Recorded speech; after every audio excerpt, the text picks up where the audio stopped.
All right, let's rip here. Doubleheader, back-to-back days, doubleheader on Underdog Daily here with the Badge Bros. We were joined by recurring guests, friend of the show now. I think this is our third, maybe fourth time doing it. We haven't talked any puck since the end of the Stanley Cup Finals there, and then the last time we spoke with the old Morningscape pod here, Matt Moody. I'm looking at Moods here, and DJ Mitchell here.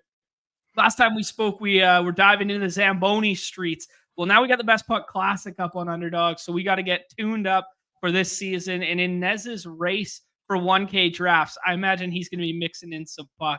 But here are the gentlemen. The gentlemen they got some get up for us today. Yep. Happy to be joining. It's great to be here. Thanks for having us. We're on to Best Puck. People are saying here to do my job. This is the biggest. This is the monumental tease that Underdog has been promoting for weeks now. Was this collab for the Best Puck Classic? I mean, this is what the people have been waiting for, and I mean, holy shit, did you guys not disappoint? We bring on two Belichick's onto the roster today. I'd love to see it, guys. Touching tribute to the newest acquisition for Underdog Fantasy. Love to see it. Yeah, I'm just here to do my job and hope we can make some money this year. Oh man! Can't wait to hear his takes on the X's and O's of the puck and the puck streets. I'm excited. Speaking of making some money in the puck streets, how'd you guys do last year? We know DJ is a first-time champ there. I know, Matt, you had some teams in the finals this year. How did we end up finishing? I did pretty well. I wound up in third in the final, Nice. 7,500. So, yeah, pretty successful year. But DJ ran the table again, didn't quite get it done in the finals. Yeah, 6 teams in the final. Every one of them came up second loser at their worst in my book. There's only first place. I don't see anything else. So failure all around. But we move forward. We're looking forward to next year and just focused on the next task at hand. A very Belichickian answer from you there. We respect it here. Championships or bust round here for the puck guys. Absolutely. Year over year, between like the growth of the platform, growth of the contest, this is the earliest in which we've ever had puck up, which is a beautiful thing, of course. There, I mean, couldn't imagine drafting puck in July 2-3 years ago, and now it's become the norm here. Just macro landscape for you guys. What has changed? What are you diving into now? The size of the contest has changed also. Like we got 15K entries now. Let's just talk through macro landscape. What's different now with this contest comparative to years past?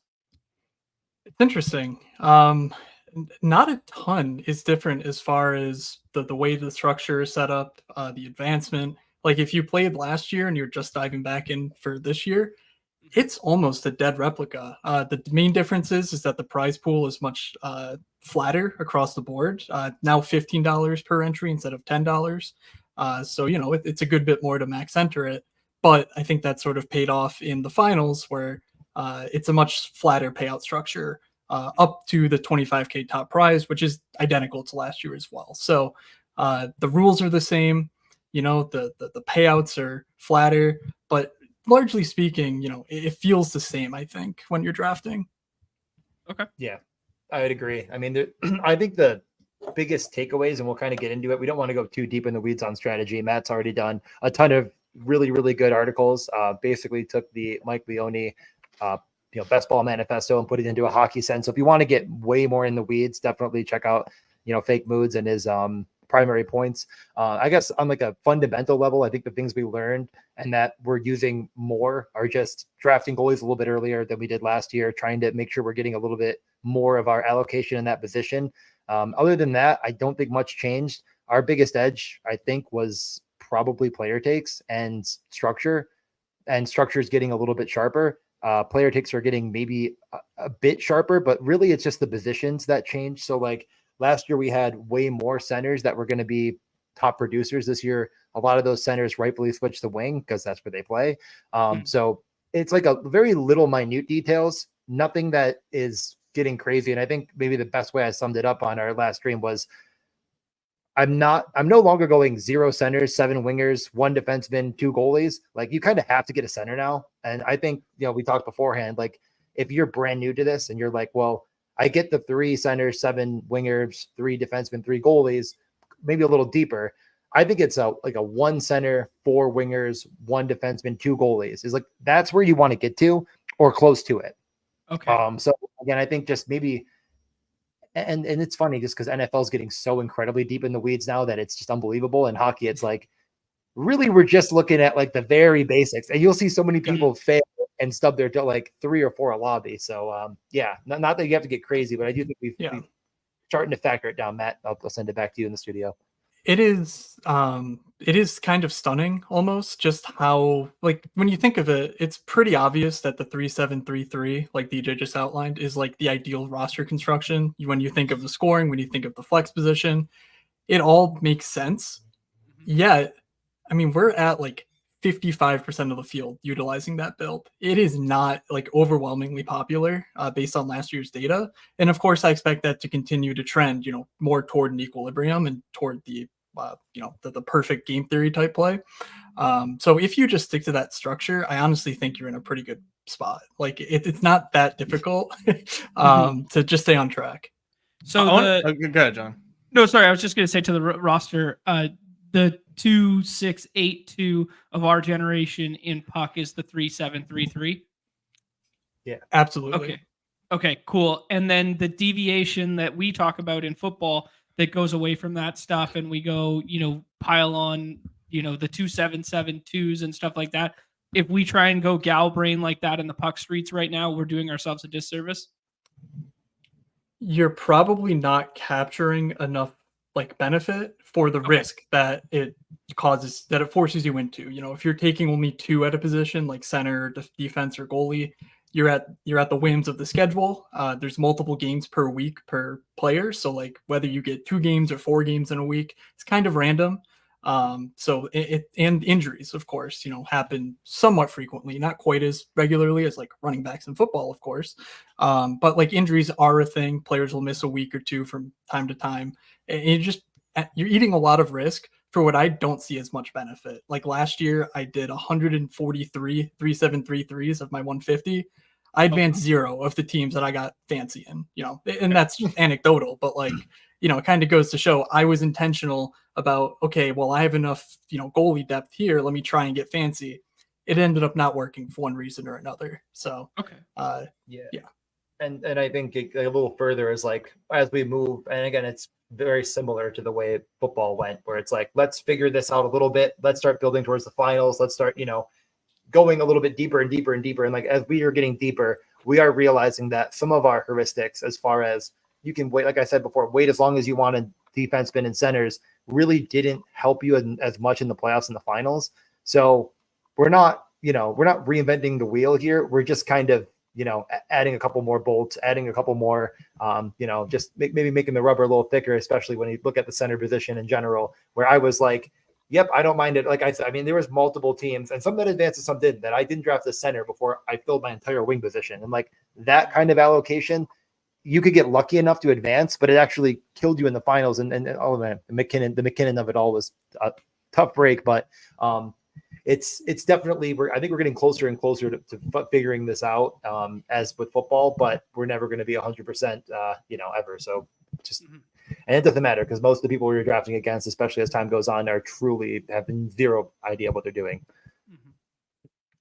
We're so early. So I'm looking at the structure, and you start 6 players, 10 on the bench. This is basically it's different but similar to NBA. And I bring this up because with 10 bench spots, that's a lot. And you have a lot in NBA as well. Do you feel like at the end of drafts, it is like absurdly thin? Because I would say football gets very thin. NBA gets absurdly thin. And then baseball is like, I could keep drafting for another like 20 rounds. But like, what is hockey like in your opinion when you get to the end of drafts? Is it just like, this guy is likely to never, ever, ever hit my lineup? I'm, of course, we're sickos, so we know the guys that go late in drafts. I think it's much more similar to MLB than it is like you're describing for. I know for NFL, it's very tough to find contributors. Mhm. It's not hard to find a guy who is going to be line one, power play one for their team. Wow. And in the last round of the drafts. So it's certainly closer to MLB in that respect. Yeah, That's pretty fun. I mean, that's kind of my favorite thing about drafting hockey instead of any other sport, which I guess baseball I never got too into because I'm just not as knowledgeable. But Sure. It's literally, I made the tweet about like the football bros are trying to decide, do I take the Denver Broncos third receiver or the fourth receiver? I can't decide. And I'm sitting here like Thomas Harley almost scored 20 goals last year from the point. He's a 22-year-old defenseman, and I got him in the last round. And it's like, I don't know. It's just like, and I know like it's not the biggest name and he's moved up the board and like, things will happen over time and, people will catch on. But yeah, it is, we're drafting the number one overall pick, Macklin Celebrini, most of the time in drafts. Mm-hmm. You know what I mean? It's just Most, right. Yeah. That's pretty, Yeah, that's pretty exciting. Yeah. That's fun. I mean, that gives a lot of edge to you guys, the ball knowers, the puck knowers, like you having that depth of knowledge to know who is the good picks at the end of rounds. So yeah, I'm excited to, pick you guys' brains on especially on the end of drafts here. Yeah, let's dive into some of the isolated player take stuff because I think that's a lot of fun, especially for us, right? Because like I think we can talk about structure and payout structures and what to do, and I think we're kind of all the people that are sick enough to be watching this right now. We're kind of all past that now, so we just need to be like, all right, guys, we need your ball knowledge. We need to know what position is strong, what position is weak, when to target it in drafts and that sort of thing. So I'm just going to bring up the puck rankings. I'd be remiss to ask, do you guys have official drag and drop CSV rankings in which you are sharing right now? So there is no, as far as I'm aware, there is no public statistical ranking of players in Best Puck. Again, we are so early here. Puckluck.com is going to be posting them, I believe, later this week. DJ is involved with Puckluck. But yeah, as of right now, I would love to see him if someone has them, but no, just ADP. I mean, it's going to be for all sites too. So wherever you do your home leagues and whatnot. And I mean, we normally just give it out for like Yahoo and ESPN and stuff. So feel free. And I know like we were pretty good in the past with those. And obviously, anything you put into it, we categorize it correctly for the different systems. So that should be coming by, the plan was weekend. Okay, cool. Beautiful. That being said, only working off ADP, there is probably some large market inefficiencies out here. Let's start with position by position. Which of the grouping is the strongest? Obviously, we're gravitating to drafting the most amount of wings, but does that mean we are pushing them up like the way in which we push up receivers? Yeah, that's really happening. It's just hard to draft the properly constructed team without artificially deflating some of these centers who in aggregate centers do score slightly better. I ran through some data about what positions, like what score you need to score at a position. I was actually surprised to see that you don't need that much higher a score at center than at wing to score in a week. It's like 50% likely to count if you get 25 at wing, and it's 50% likely to count if you get like a 27 from your center. So it's noticeable, but I don't think it's extreme to the point where you should be targeting centers because they score better. You score fewer of them. You only score one per week. And you just need the wing depth because it's not as prominent at the end of drafts. So yeah, those guys just get pushed up the board. We've seen it since opening puck drop. The wings are what we should be focused on. Okay. And Billy Jones is in the chat. He wrote a really great article on Spike Week that really, I think for a new person, like that is the easiest starting point. I've written stuff in the past. Billy Jones did it even better with better graphics and updated it for right now. So definitely follow him and check that out if you're like wondering a little bit more as to why. I mean, Matt very basically summed it up. And of course, I know in all sports we talk about this. You're also trying to be like you're trying to have future sight, right? Like where is this player going to end up? Matt, we talked about it last show of like Matt took a lot of guys last year that ended up being a much worse at ADP and that hurt him at times. Whereas like I had guys because he didn't draft any at the beginning that went up like, I got guys in like the 50s and 60s that ended up in like the 20s, which doesn't always exist. So with wings, it's just been slowly petering up. And now that more people are flowing in, the centers are starting to creep back up again. So it's going to be interesting to see where it runs. But at the end of the day, I still think that like we're actually taking players that have a pretty substantial difference at each position at times. So it's not like you're like, man, do I, again, like the wide receiver for the Broncos 3 or like the Patriots second receiver. It's like, no, there's actually like a pretty substantial difference between these two players. And I think their potential output. So yeah, it's not quite as, you can get player takey. It's kind of the point, I guess. Right. Yeah, no, absolutely. Along those same lines, while we're talking about position and stuff like that, our guy Dooley in the chat is asking any data on the flex position and what percentage it was scored by, wing, defenseman, or center. I have the data ready to publish something like that. Actually, the third volume of the Best Puck Manifesto is going to dig into stacking and the flex position in particular. Ooh. So I'm hoping to do that sometime in the next week. But I have 2 volumes up over the past couple weeks that you should check out if you haven't yet. Okay, cool. Can you drop the link in the private chat for me, and I'll drop it in the chat for everybody so that they can see that? Sure thing. Beautiful. Yeah. Very cool. Okay, well, let's just gal-brain it. Do you think it will be wing just because the tendency of the player pool is to draft the most amount of wings? So I think it won't be defense. Defense will be maybe 5-10% of the time.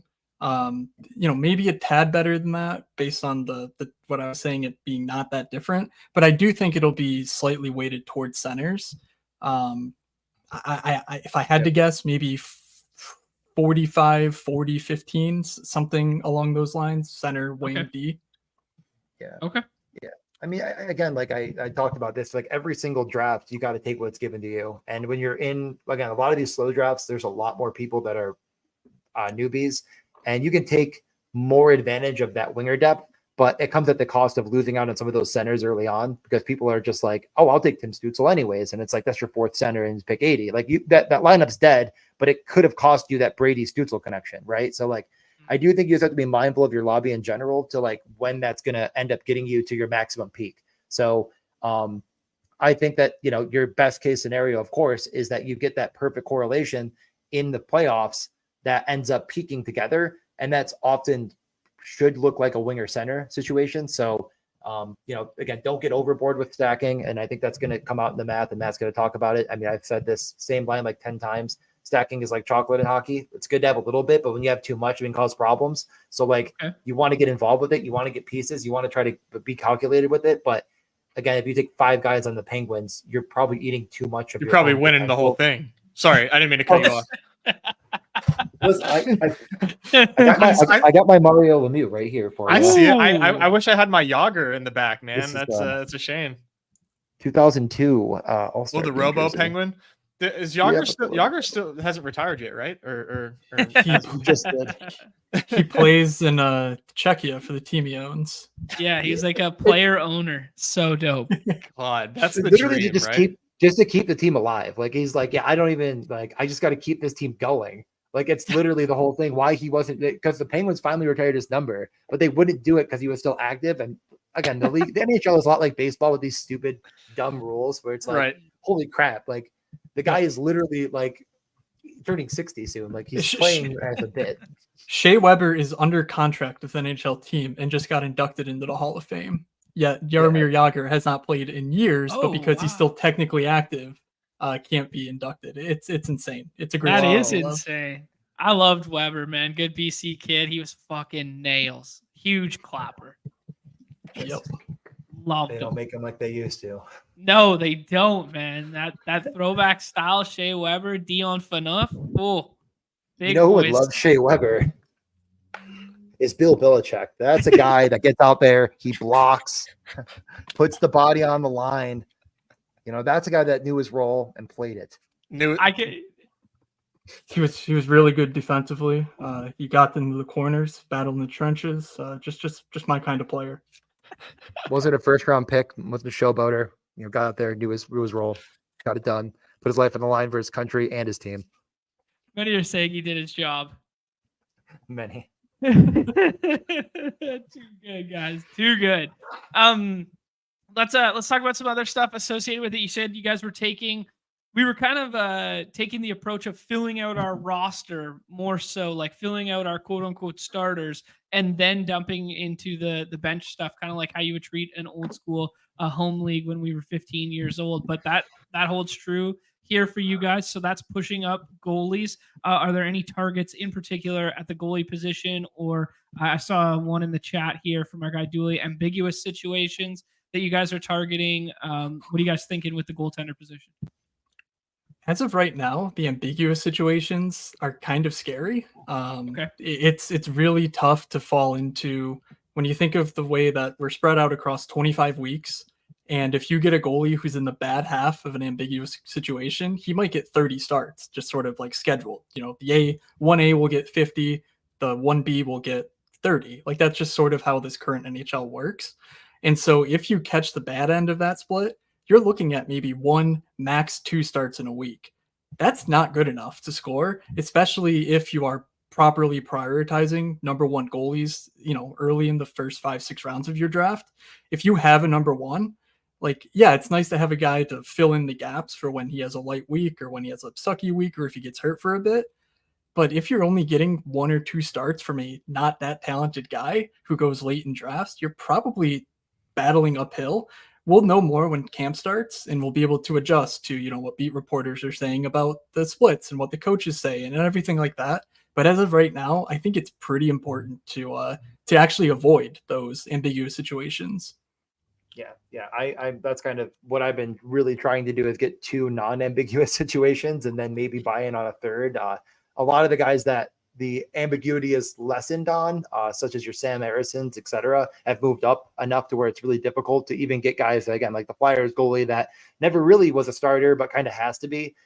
Even those guys are gone. Now, you know, the Dustin Wolf situation's really weird with him signing to like a minimum 2-way kind of deal where he's going to be probably with the big guys, but they basically said it's an open competition with Devin Cooley, who was quoted as saying that nothing matters in this world after getting his first NHL win.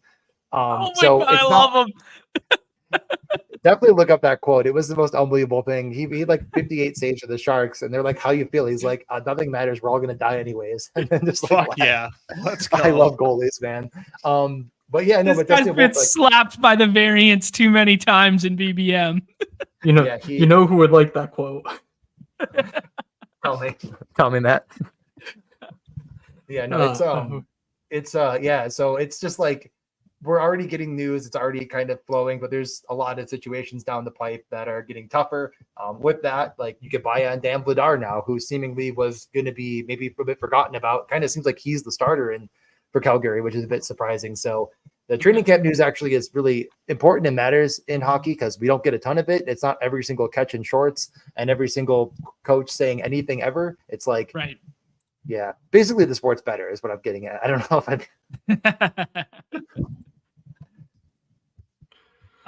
we got to ask Belichick a question while Belichick's around here. Everybody wants to know who the Matthew Slater of puck is. It's got to be a defenseman who kind of stinks. What are we calling? Like, is it just a guy who plays too much, or is it a guy in fantasy who's the Matthew Slater? You can define it how you want, but like I think Matthew Slater, like he stayed around forever because of basically only special teams, and then he might be like one of the only special teams Hall of Famers ever. But he played like what, 18 years, 19 years, something like that. Insane. The magical thing about the NHL is that there are probably 4 Matthew Slaters per team. Like that's fair. Yeah, there are guys who just the coach loves because they go out there for 10 minutes a night. They can kill penalties and they'll hit people. They might completely suck at every facet of the game that involves scoring, but coaches don't care about that because this is the NHL. Like, you know, you hit and you defend. That's good. I like that. I like the Vlasic call out. He makes too much money though. That's not a guy for the team. I was thinking like a Keegan Colasar, just a guy that gets out there, wins a championship in Vegas, puts up like 350 hits. That's the kind of guy I'm thinking about here. Your Nick Hjalmarssons, etc. But I think right now I'm leaning for Keegan Colasar. Keegan Colasar it is. I love it. That was a fun little question. Okay, guys, we gotta go. Let's hit on like the real takes that the real people want here with each position here, and then we'll hop in a draft together. I want to know your guys' favorite ADP targets right now at each position. Let's start with the center. In Got the one, first Matt? few rounds, I really like the top 3 guys. You have to take them if you get a top 3 pick. That there's Okay. absolutely no doubt in my mind that they are the number 1, 2, and 3 player in fantasy. To me, Austin Matthews is arguably the number 1 player in fantasy. He's the best goal scorer in the league currently. He shoots a ton. He's an unbelievable two-way player. So like he can do it all. Connor McDavid will put up the flashy points, but isn't quite as shooty. And Nate McKinnon shoots a ton. I'm skeptical on his ability to actually turn those into goals. But those 3 far and away should be your 1, 2, and 3. How you order them in there, I don't really care personally. Okay, cool. Okay. I'll give it down the list. I mean, I just made a video kind of going over I called it the next 10 risers, and one of them was Nico Hischier. So I'm going to bang the drum again on him.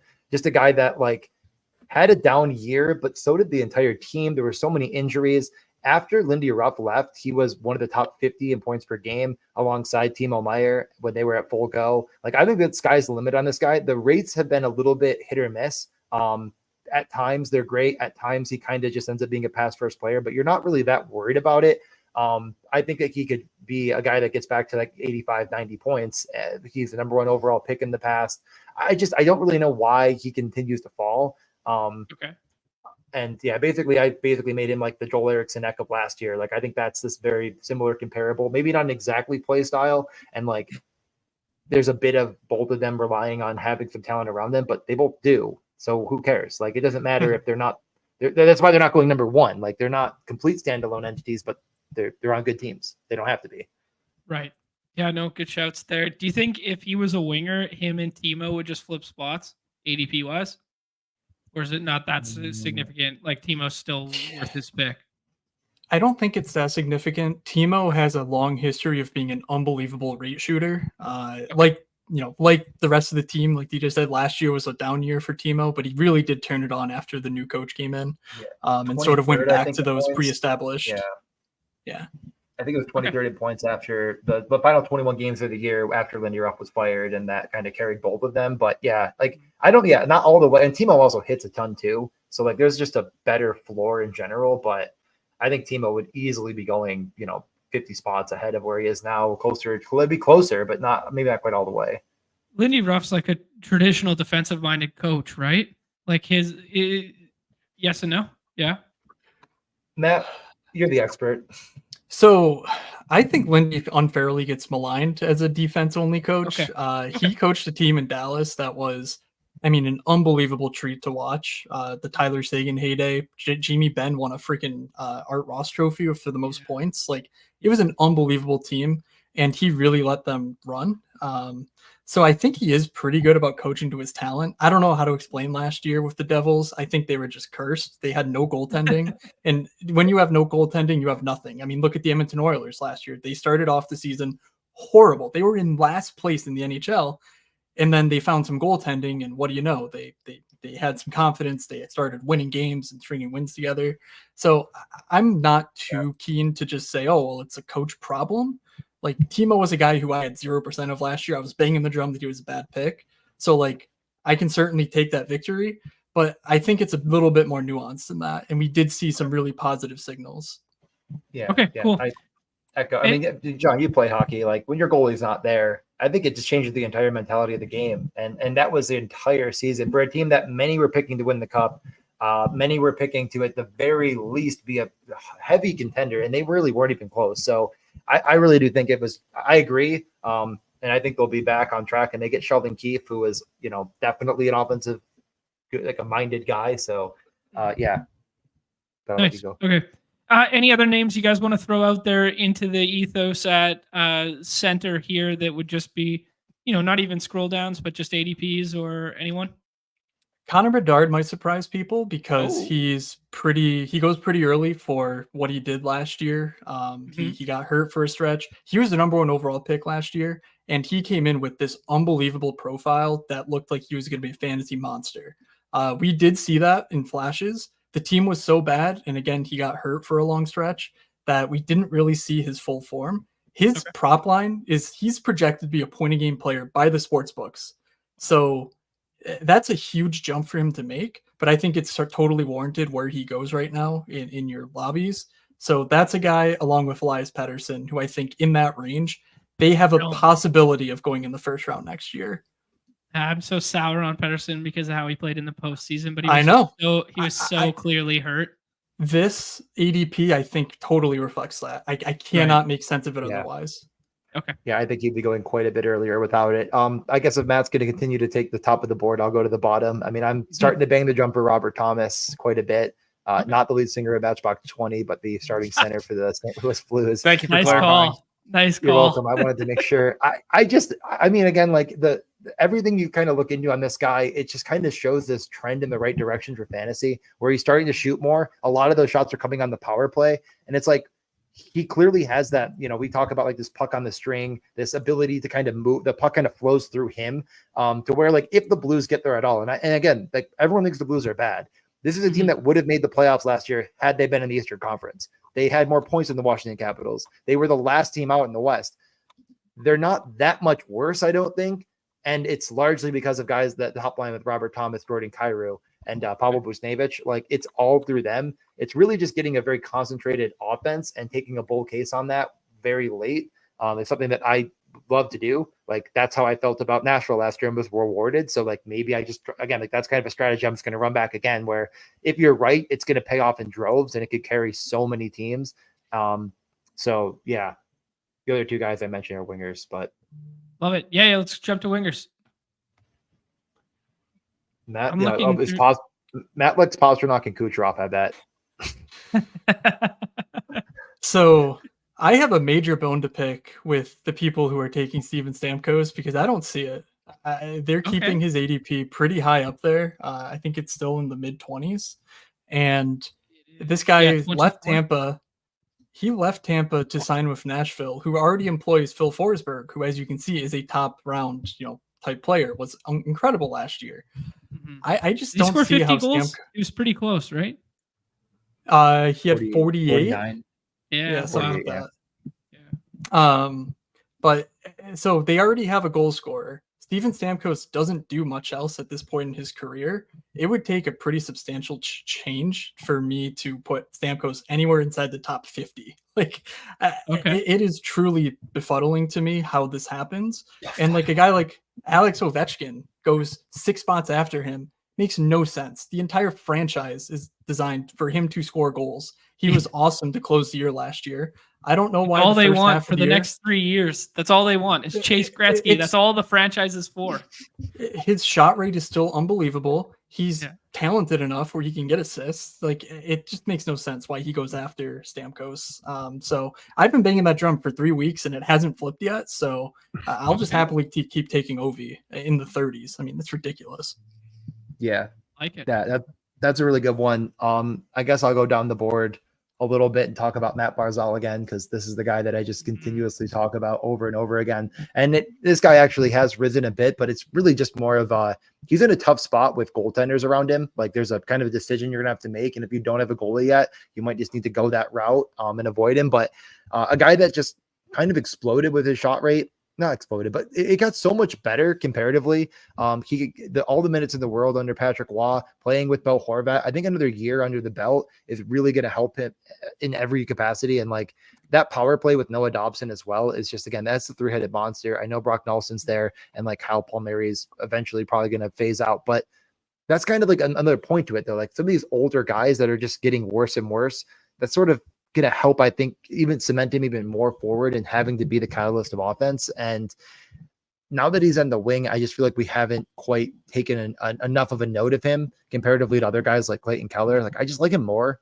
I like him more than pretty much everyone in this range. I think Verhaeghe is like the first guy to make a debate on. Like, I mean, Boldly and Bratt maybe a touch above, but like I've been kind of banging the drum on Barzal and Horvat. And I think that's like the combination that you should really covet. Maybe not jump up the board too much, but sometimes you got to get your stack. And that's like the one that I think if you take in Barzal, like try to find a way to get Horvat, because if he gets there, Bo Horvat's coming along for the ride. Yeah, and they'll both. I mean, there's not a lot of bodies there that would shake up PP1 or line one to split those two apart, right? Not in the power play. I mean, like, Yeah. again, like I said this before, like Duclair could come in and score goals on that line, but that's probably only helping both of them. You know what I mean? Right. Like, he's not going to individually do all that. Like, Barzell's going to do Yeah. it and then dish it off. Like, it could maybe take away from Horvat, but not a ton. That what were you going to say? Last year when they weren't playing with Brock Nelson, which, Patrick was a bit crazy. He played his best three players together. That's not often in the NHL we see that. But like they took their number one, number two center, put them on a line with Matt Barzal. They cooked, but the rest of the team obviously suffered. It's not impossible for me to think that Duclair can add an element where they can recreate that sort of success, but also keep the second line with Nelson, Palmieri. That just keeps it going. Anders Lee doesn't have it anymore. He was the guy who was playing up there when it wasn't like a literal Matthew Slater type on the top line with Barzal. So it does feel like this is a match made in heaven. That's the Matthew Slater we were all looking for. Oh man, that's good. Let's go with the D and the Tandies here, guys. Just rattle off one or two other names for me that look underpriced or mispriced at ADP right now. Erik Karlsson. Oh, Yep. He's still an unbelievable player. The team around him has suffered, but he still gets to play with Sid and Malkin, and you don't really care what the third and fourth lines do. So he's really good offensively. That's all you care about for fantasy. You don't care if he's letting in goals the other way. Him going in the hundreds, I think that's way too cheap. Just for you, Nez. I know. He bless my heart. I'm doing research right now. Today I learned Utah Hockey Club. Oh yeah. Welcome to Mormon country, baby. That's like, honestly, that's sick. I like that they took a page out of the Washington football team and made the Utah Hockey Club. Like, I thought football teams should have stuck around. So I'm glad that we have a new, like, super, just like plain team name. That's like, I might need a jersey. I hope it wins. I hate their other options that are currently on the table for next season. Yeah, what are the other doing, options? Yeah, it's God, the Blizzard, Yeti. I don't even know. There's like 5 options. Sponsored? I know one of them. Is it sponsored or what? Yeah, I mean, honestly, like none of them really do it for me, and I'm fine if they just keep it as is as Utah Hockey Club. But there's just what's Ryan Smith is the guy's name. He's like Qualtrics guy. I think he's like someone's like, hey, look at this number. I think this really big number. This is if you do one jersey like this and all of your apparel like this, and then you just change it next year, but you tell everyone in advance. And he's like, I'll take all that money, please. That sounds perfect. Like, and then we'll just be the Yeti and everyone will be happy and some people won't be. I don't really get why it's not Yetis. Like there could be more than one. I don't really get it, but there can be. It's a fictional mythical creature. We can pretend there's more than one. Just duplicate him at that point. I don't get it. Yeah, no, it's honestly, and it could be a lot of fun there. I think they're going to be a very interesting team. We'll get to some of the players when we draft. I'll just mention another defenseman that I talked about on my video as well, in Gustav Forsling. I won't go long. It really is just that the Florida Panthers are one of the best teams in the league. And while they picked up Adam Boqvist, who got basically let go by the Columbus Blue Jackets that could conceivably take some power play run, this is a guy that like absolutely was the number one defenseman on this team all throughout the playoffs and winning the Stanley Cup. He's going to see a ton of run, and if he does get power play exposure, it's really to the moon and back. Like that's what happened with Mackenzie Weegar. That was my exact scenario where we got Mackenzie Weegar, who was drafted in 27% of drafts last season, going all the way up to being the 5th highest scoring defenseman. That doesn't happen often, and we can't plan for it. But this is actually a scenario where I think we can see that there's a very obvious path because they just have no one to cover that first power play. It's probably not Ekblad anymore, and Boqvist could easily get benched at any time. And if that happens for a stretch because they're winning, then he's on the top power play. Yeah, Ekblad's on that back end Shea Weber trajectory now. Man, this Forsling pick, the Canucks just gave him away for nothing. Like he was given up on twice. Like he was I don't know if what he was ended up traded for or if he was a waiver pickup by Florida. Wait, I think it was waivers. He was waivers from Chicago. Yeah, I don't traded him the Canucks. Yeah, Canucks traded him to Chicago, and I think it was part of that. What's the kid's name? Adam something. Adam Gaudette. Dot yeah. I Mm. think Oh, it I had loved- something to do with that. I loved whole him. Yeah, so did I. He was my spirit animal. That's exactly who I was as a player. Awesome. Anyways, yeah, that Forsling one. So watching him all through the Cup Finals just be so damn good was so annoying because I was like, this guy should have been a Canuck the whole time. Oh man, any other names at D, or can we move to the tendies? There's a lot at D. I think Okay. late D is a strat. Like that's generally what I mean. Obviously, the top end D are the top end D for a reason, but Yep. like the Uyghur thing last year shows, I think it's more likely that a elite defenseman becomes a top 5 type scorer at their position than it is for any of the other positions to have that same thing happen. So Okay. by This is where the default, Puka Nukua and Kyron Williams come from. Is from the blue line this year. I would argue that's true Okay. in most seasons. Cool. Actually, I want to talk about Montour while we talk about Forsling moving now from that championship team to Seattle, like PP1, blah blah blah. Obviously, like a lesser lineup around him and stuff like that. But is he a guy you guys are still interested in? You know, just a quick backstory. My redacted profile picture is a photo of Brandon Montour. Oh, He played for the Ducks when the Ducks were really good in like 2016, 2017, and he was incredible, up and down the ice, just so good, so good offensively. So I went to a game in Philly, snapped a picture of him. He scored probably 10 seconds after I took the picture on this beauty end-to-end rush. And I said, all right, this is my new profile picture. So I made it everything. No fewer than maybe 4 months later, he gets traded to the Sabres, my team. oh yeah. And, it didn't quite work out in Buffalo, but I will love Brandon Montour forever. Love it. I don't, I can't say with good faith, though, that he's the best pick late in drafts. Fair enough. I worry that Vince Dunn is too entrenched as their number one, like power play offensive D-man. Yeah, I think he just makes all of Seattle better offensively. Like you said, they're not that flashy. I mean, again, you pull them up. How many guys are even getting drafted? Not many. But the big reason for that is they had absolutely no players that move the puck well from the point, other than Vince Dunn, who missed time, who can't obviously be out there all 60 minutes. Everyone else, just again, it's not that they're useless, but like Jamie Oleksiak and Adam Larson are not the best breakout defenseman that can skate the puck up the ice. So I do think it helps lift all boats. It's just maybe, again, I think there's other guys I like a little bit more. You're pulling up Matty Beniers. Again, like it's hard post-hype breakout. It's really hard to look at, like, okay, which is the player then? Like, okay, you're saying that there's got to be more guys. Like I love McCann still. I've been drafting a bit of Bjorkstrand at the end. I've seen Tolvanen going more and more. I can't quite get there on Beniers versus a lot of other centers just because there's just, I think, better upside in a few different players at the end of drafts, but he's at least viable. Other than that, yeah, it's pretty razor thin all around. Like, I wish we were getting Shane Wright to, if we knew that was going to be at full form, but it just doesn't seem like he's going to get enough run early on, but definitely profiles like a guy that we're going to want to target in the future. Yeah. Pete and his buddies went to, what's the Firebirds or something like that? The AHL Coachella, team. Yeah, in Coachella there. And him and his buddies went on a trip there, and he was asking us, they were with like puck guys or whatever. And he's like, I'm going to this game tonight. We're going in a box or whatever. And I was like, this is who you got to watch. You got to watch Shane Wright. Like, you guys got to, these are the pick'ems you got to buy into. Because, man, he's Canadian legend when he was on that World Junior team. He was so effing good. Yeah, he played under their new coach in the AHL, and they've been a dominant team the last 2 years. They've made playoff runs where Wright's been a part of. Certainly last year, he was an instrumental part of it. Top power play, everything. So it's unlikely based on what I can pick up so far. But I think there is the world where Shane Wright is relevant this year. But we just won't know until mid-September, I think, for certain whether we can draft him.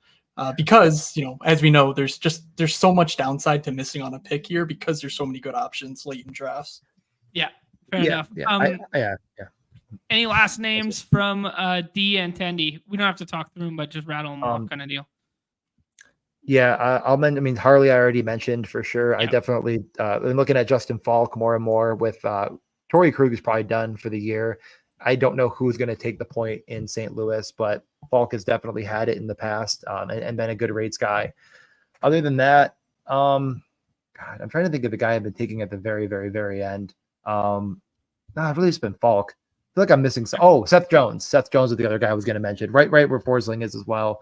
Very high on him. Missed some time last year, but if we're assuming Connor Bedard's going to be the player that he's going to be with the talent that they picked up in Bertuzzi and Tara Viden, like that's going to lift his boat as well. Like that's the thing about Connor Bedard and these generational talents is like everyone around them gets a boost. And even if you don't think Seth Jones is the best player in the world, he definitely can shoot. He definitely will block shots and he definitely will hit people. So if he starts to get more points too, you're just starting to get to that point of a guy that you're drafting as defenseman, whatever, he's going right now, like what did it say on there? 20 something, 30 something, ends up being like a, top 12, 15 guy. Okay. Yeah, no, that checks out to me. I think Seth Jones is the player that everyone thinks, I just blanked, Darnell Nurse is. Like, I think everyone thinks that, like, who people think Darnell Nurse is actually who Seth Jones is, if that makes sense. Like, because Seth Jones can score, man. Yeah, it's been a tough run for the guy. I mean, you go from Nashville where he was surrounded by so much talent. He looked like maybe not generational, but like a top pairing defenseman. Goes to Columbus. He's just surrounded by garbage. Then goes to Chicago, is surrounded by even more garbage. And it's like, is he really the problem? I mean, he's not the solution, I guess, but who could possibly be when your team is the worst team in the league, gets, Connor Bedard, but that's not going to fix it right away. So I do think he probably is a little bit better than people assume. Right. Yeah. No, fair enough. The Tendies, guys, I'm seeing this Demko ADP. People buying back in that the injury is no big deal and his recovery timetable is good. Deserves to be up here, I guess. Looking through some of these other ones, who's kind of like your favorite ADP adjusted right now? I like the range that starts with like maybe Tristan Jarry down through Darcy Kemper. So like in the 80s or so. Okay. Darcy Kemper is my highest owned goalie right now. I think people are way too low on the LA Kings. They're a team that's going to get catapulted out of the playoffs yet again by the Edmonton Oilers. But this isn't an NHL playoffs draft. This is a regular season draft. And by my money, the LA Kings are a really good regular season team and they're really sound defensively. I think Darcy Kemper, they just acquired him, is going to take the net. Copley got hurt last year, missed the entire season, and big save Dave Riddick is the only guy behind him. So like, I think Kemper's pretty much locked into a good workload behind a good team, and I don't think you can say the same thing about pretty much anyone who goes within 25 picks of him. Okay, yeah, that's good. I'm trying to think who are my highest owned guys. I mean, Arison I already kind of mentioned. I've drafted a ton of him. I think it's funny because Gustafsson was the one I was going to mention. It's right before Kemper, and I'm kind of in between the two. I just think Fleury's probably done and Wallsted's not ready. Like there could be more upside in starts for him than anyone else. Another team I'm buying on, and then Sorokin's falling, and I don't really get it. I know that there's people that are saying that Varlamov started in the playoffs, and it's like, okay, well, I mean, there was a stretch of time where Rangers fans were saying that, Jonathan Quick should be starting over to Shesterkin. Like people are stupid, and sometimes goalies go on bad runs, and sometimes it's like it's not a big deal. Like Ilya Sorokin is a top 3 goalie in the world. I'd say that without a doubt in my mind, talent wise. And if that team has any chance at making the playoffs, we went over on the podcast, they're minus 105 to make the playoffs for Redacted Sportsbook. Like, okay, let's just say that they don't make it. Well, he's starting even more games now in the playoffs when you need him most for the best ball playoffs. I mean, you know what I mean? Like they have to be winning. So you're almost hoping that the Redacted Sportsbooks are right. If you need something to rely upon, just think who knows elite goaltending better than Patrick Waugh. That's his coach. You gotta hope that he sees that he's his guy. So you kind of gotta believe based on last year's playoffs that Waugh's just a maniac. But I do think he gets it. Yeah, the Wall one's super interesting because I guess he had Varlamov in Colorado. Yeah, right. And that's true. Like that's like why he felt comfortable with him, pivoting in the postseason. Then when things weren't going great, I don't know. Spin zone narrative. Yeah, I mean, Bill Belichick at the NHL. Oh God, many are asking. All right, guys. Any other final names you want to get off your chest, or should we hop in a draft here? Say let's just do it. Let's do it. Is this baseball slate not locked yet? Nope. Oh, you're drafting it, aren't you, you sick puppy? We're autoing. We're respecting the integrity of the show. I love it. I'm gonna need some tips on the Pirates Stadium because I believe I'll be going next year. So Oh hell yeah, man! Just take it all in. Just try to get a nice like upper 200 level behind home plate. Get a great view of the bridge, of the city skyline, and just we're actually take let it in. me just looking at the porch. Looking the porch. You know what I'm talking about? It's called the porch. That's all I know. If you look it up on their hospitality areas, They kind of added some newer things. It's new. Yeah. Yeah. So let me if it's what I'm thinking. Do you want me to join? Do you want me to join this? It's up to you. We got 2 more spots. We got 189 of us watching right now. We can't fill 2 more spots in the best puck draft in July. Come on. I'll jump in. I want to Just play. one more spot. Ooh, you might have been too slow. Did you get in? Hey, the 101. Let's go. The 101. Wow, get the hell out of here, man. Holy smokes. This is a Friends of Friends draft. Look, oh my wow. God. I know every name in here. Incredible stuff. Of course, this guy gets freaking Sid the Kid in the stream draft. Go figure. He is the 101, right? I wasn't really paying attention. Malk is the nice. two, and I'm always debating between them. Yeah, I mean, I'm still grabbing McDavid every time at the 101, and I've said it a million times. Like, I'm gonna have 150 of these. I'd like to have exactly the same amount of McDavid, McKinnon, and Matthews. We've seen it in back-to-back years where like that number one center carried you or won it for you. And it's been different guys every time. And like, I don't really know why I'm going to play this prediction game of like, I know exactly who it's going to be in the playoffs. It could definitely be all 3 of them. And for a variety of different reasons, no one can produce like McDavid on the stat sheet. So yeah, the new Sidney Crosby.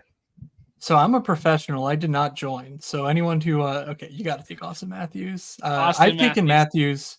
I'm taking Matthews 101 right now, just because like you can't stop me. But is that the equivalent of like CD Lamb over CMC kind of take right now? Or I think so. Okay. I think that's fair. I mean, the guy almost had 70 nips last year. Like, let's be real here. He's ridiculous. And he's one of the best defensive players in the game too. Like playoffs, again, this is not a playoff contest. So who cares how he fares in the playoffs? Right.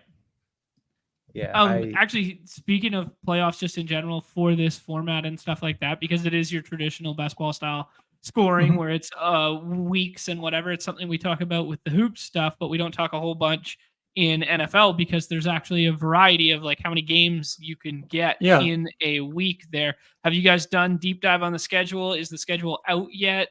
Anything like that? The schedule's out. I would encourage anyone to join the Morningscape Pod Discord. We have a Underdog specific channel where one of our members, actually Tart Blueberry, put together a really neat visual as to what the playoff weeks look like for each team, as far as how many games each team plays. That's so, like for example, Boston in the finals, they played 2 games in week 1 of the finals, which is not good. But then they play 4 in week 2. So that's, if you're taking let's say you're taking Jeremy Swayman as your goalie, maybe if you want to build for the finals, build for week 17, if you will, you want to take a goalie who plays 4 games in week 1 of the finals, just to make sure that you're not just losing because you have so few goalie starts for your best goalie in the first week of the finals. So those little things do exist. That data is out there. Again, the Morningscape Pod Discord, DM me if there's also a link in the article that you shared via the chat. So like, yeah, it's a great place to hang out. It's got a lot of great people, great tools. So I'll plug that while we're here. Love it. No, absolutely. Plug away. I'm going to share your article again there, and then I'm going to scroll down to the Discord link, and I will put it in the chat for everybody there. Awesome. It's at the base of the article. Let me make sure. I'll just Control F Discord and see if it's there. Okay. Yeah, I got it. J-Rob Fall, what the heck? He's not a first rounder? Man, he had a tough year last year. He did. I do distinctly remember him struggling more than usual, but I do made the finals. Maybe there's a hangover there though. Yeah, I do like him. Just, relative to ADP, he's certainly a player who I think should benefit from all the new wave of talent coming up in Dallas. Last year, I think you can chalk it up to Joe Pavelski just not having the juice anymore.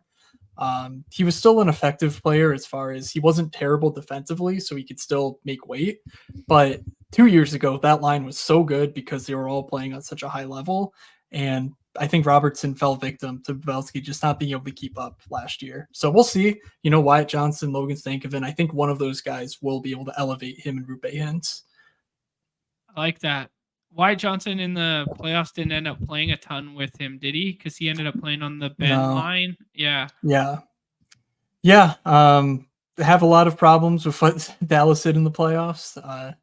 But I understand giving Joe Pavelski his flowers. You're not trying to embarrass a guy on his way out, given how important he was to the room. There were guys literally crying after they lost.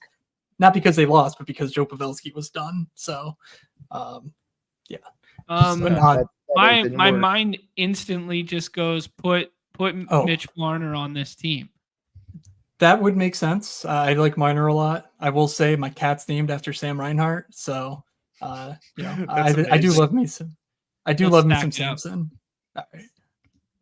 Let's do it. Sam Reinhart, he almost had 50 goals last year too, didn't he? 57. Holy shit. 57.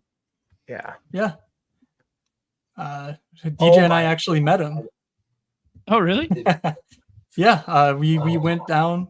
I'll just take the floor while you guys are drafting. DJ, myself, and 3 of our buddies after, I think, freshman year of college or maybe senior year of high school, but right before the 2014 draft, 5 guys, 1 Prius. We got in my mom's Prius. We drove from Rochester, New York to Philly. The Sabres had the number 2 pick in the draft, and it was just the craziest weekend.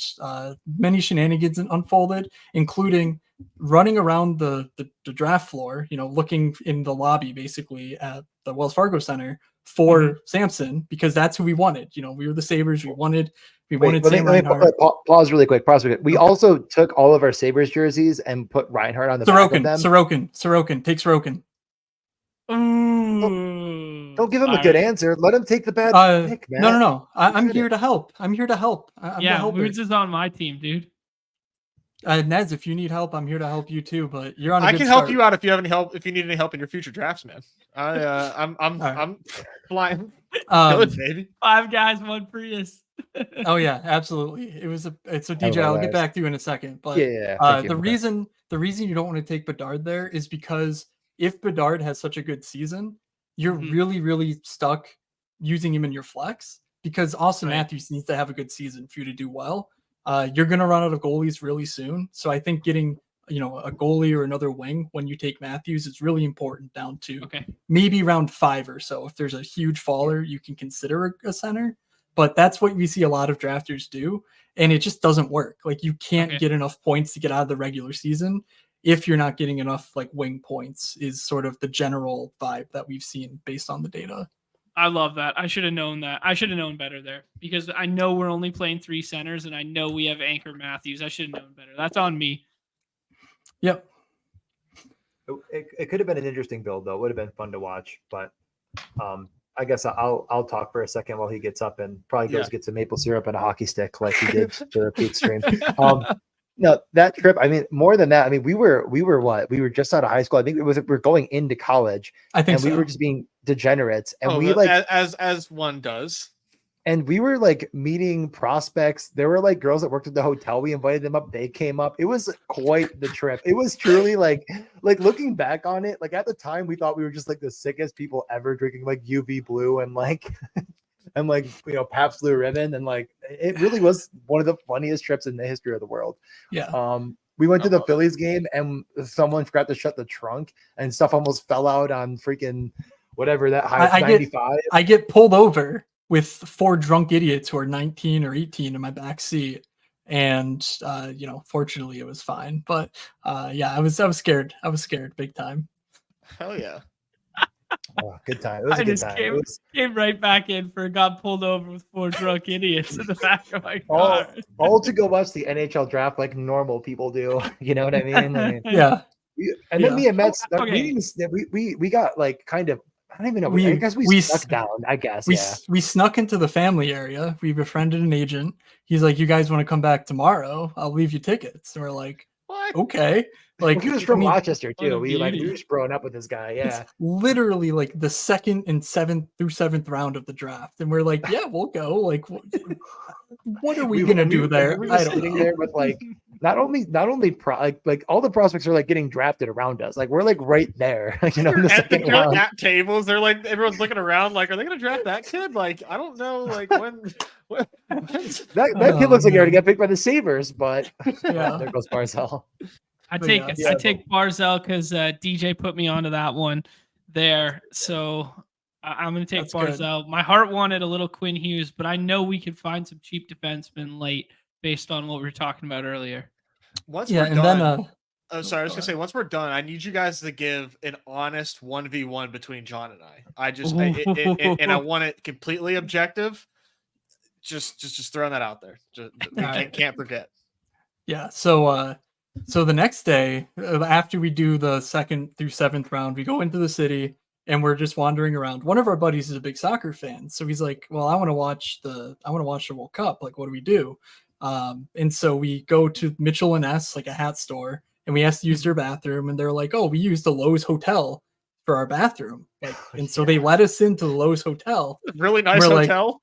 Yeah, we're like, Yeah. okay, we're gonna go into the Lowe's Hotel. We see that there is a sitting area with nice couches and the World Cup on. So we sit there for maybe 2 hours, maybe 90 minutes in, maybe toward the end of the game we're watching.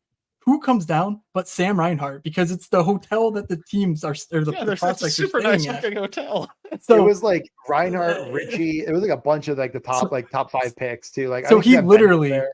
he would have been justified to get a restraining order against us because we were, like it was crazy. Like it was a great weekend. Now I really wish I had taken Sam Reinhart and paid my respects to this story. Yeah. Yeah. It was. I mean, and like at first too, like we're walking around where we're in the jerseys. After he got picked, like he was like, "Hey, those guys, look, come here!" Like taking pictures with us. Like he loved us. Like, and then like later, I think he's like, "All right, it's getting a little weird now." These guys are like literally my age, and they're following me around the city. We ran into him leaving the draft too, like getting into his black car. Like we were walking to our car. Like it was insane. Like there's no reason we should have had more than like 2 interactions with him. We had like 4 in this weekend. That's awesome. Those are the great stories that last forever, like, man. The hotel we were staying at, they were like busing people, and we get on the bus and it's all these prospects' girlfriends and families and stuff. And our one buddy's like, "You think I got a chance?" And I'm like, "No." And like he's like, "So who are you here with?" And the guy like, "Oh, like this prospect." And we're just like, "Dude, shut up." It was, oh my god, it was so fucking funny. Honestly, I just thinking back, that was unbelievable. You just Story, can't- boys. yeah. Good We'll get back to the draft now. But people probably came here to listen to us give takes. Those are hilarious. That's what we want to hear too. Oh, we can. Yeah, what do you I guys want to hear think? about. Yeah, I want to hear about Nez's last pick on going Braden Point. I was wondering what his thoughts were going into that. I mean, you gotta get your centers at some point, and Braden Point is. I mean, is something are the Lightning bad now? Nope. Okay. He's no he's no Sidney Crosby. I'll say that much. So no, he's unfortunately, not. there. No, sit on the board. No, he just went before you. Yeah, son of a bitch. Yeah, it's over. Yeah, it's tough. Yeah, he did snipe me. Yeah, I mean, so you're feeling good about Point, Gensel, Kucherov, that line coming together? Oh yeah, absolutely. I like that. Right now we've got just like no stacks yet, but I think I've set myself up for a couple stacks. But I mean, I'm looking at Seth Jarvis, and it's going to be hard for me to say no to him. But I also have Vic Hedman. I could pair with the Point man. Mm-hmm. I love me some Marchessault. Ooh, or I got the Ottawa. I mean, this is how you draft, guys. I have an embarrassment of riches at my disposal. Moods, if I could do Hedman or Stutz here, who would you take? Ooh, I would go Hedman between those two. Yeah, let's do it. Thank you for that assist. Yeah, I mean the Hedman case is sort of like Sergachev's gone. Who the heck else are they going to play? I mean, name one other defenseman on Tampa without looking. Good luck. And yeah, and it's Me? like he's getting old, and like he's might get worse, but at the end of the day, What was that guy's name? What was his name? Sergachev. Yeah. Sergachev's in Utah. Damn it. So, Thought I that's had what I'm one. saying. Like, So now who, right? I mean, Yeah. there's who was going to be your offensive minded guy? Like it's, I mean, yeah, they did trade for McDonough, but again, who's going to play offensive minutes? I don't know. No, It no is one? pretty wow. Yeah, I mean, I don't. I at least recognize like a good amount of these players because I did dabble in some daily. So like I know who most of these guys are. But like yeah, I knew Hedman. I do not know any of these other defensemen for Tampa at all. The auto Dude, pick snipe. That's we were tough. gonna That's stack really it tough. up. I mean, I had Hyman one pick before me to go with McDavid, and that got sniped. I mean, I like kind of prefer Reinhardt anyways. Like they're not that much different to me. So I'm Team we're just- Marchand here versus the defenseman on the board. I don't like Marchand right. so much. I don't think there's a big role for him. If I'm struggling to see goals for Stamkos, Lord Right. knows how the hell do I find anything for Marchand. So that's certainly a Marchand pick there to me. I don't think you're crazy to wait on D in taking another goalie around when it comes back to you here. Okay. Like I just don't think you need to dip into this pool of D this early. Like you certainly can, but generally speaking, goalies dry up a lot quicker than the defensemen do. Should we scroll to your boy Darcy here, or is it too far scroll? Do we like the other guys in front? I like. I mean, I do like Aiden Hill. I don't think DJ or Noah here are going to take him because they both have two goalies. They could, and if so, probably Joey Wall. I think makes sense. I have no We got the problem. team correlation. I'm gonna just be right Yeah, back. I gotta help with the groceries really quick. I'm gonna mute myself for Yeah. 1 second, Matt. We'll miss you, DJ. Yeah, Aiden Hill and Joseph Wall, I think, are pretty similar. If I had right. to pick between the two, I would probably say Aiden Hill, but they're close enough where with your correlation, it could make sense. I don't have firm evidence on like how much that correlation really matters, but it does feel nice, doesn't it? It does. It does. It Yeah. feels nice to know that come playoff week, if like PP1 for Toronto goes off, that they win 5-1 or 5-0, hopefully, and then we get that Wool correlation, baby. Easy game, really. I'm looking at the goalies here. Man, is Ukko-Pekka? That name sounds familiar. Are we in on Ukko-Pekka? Yeah, he was really good last year. The main issue is that they have a really highly touted prospect named Devin Levi, who was basically their next coming, and he didn't perform well in the NHL last year. But when he went back to the minors, he sort of picked up where he left off as far as his professional ascension. Vibes. So he signed a nice contract, Luukkonen did. So I think there's a good chance he plays, that 45, 50 starts that you're looking for. I'm just not sure that he's on a good enough team to warrant this ADP around Joseph Wall, Aiden Hill, even Tristan Jarry. I think it has a similar outlook given, they're all probably the number ones. Aiden Hill, maybe slightly more, certainly so. But like there is some element of risk between just them not being superstar goalies and the teams around them, in some combination not being quite up to speed with the elite. Who's Nez going to take her? Matt, you got to help Nez. He has 8 seconds. I mean, I already know. I can't see the board. We're going Jarry. Jarry. Yeah. Honestly, I think that was the right. I will say that I hate to cut Matt off, but I only do it all the time, so it's fine. I will say, if there's one position you don't want to get avalanched in hockey, it's goalie. Yeah. And if you're feeling like you're getting avalanched, just jump the line because you can't survive it. Yeah, I've got Otter, Jake Ottinger right now too. So he's G1 right now. Yep. Feeling okay about that. Oh man. Yeah, no, right. this is like the Nez start is very similar to what actually you both really are. I mean, obviously, I think I'm providing more input on what John's doing, but the Nez start's pretty similar to how I build. These are all names that I recognize that are often like in early parts of battle royales. So yeah, I mean, that's actually been a pretty nice primer for me. I'm not gonna lie. We're not swimming in the deep end yet. Like we still know like so many of these guys, dude. Yeah. Just wait. I'll it'll be all over my face when we're in. I mean, we're getting close, right? I mean, like I see Barkov. I know Barkov.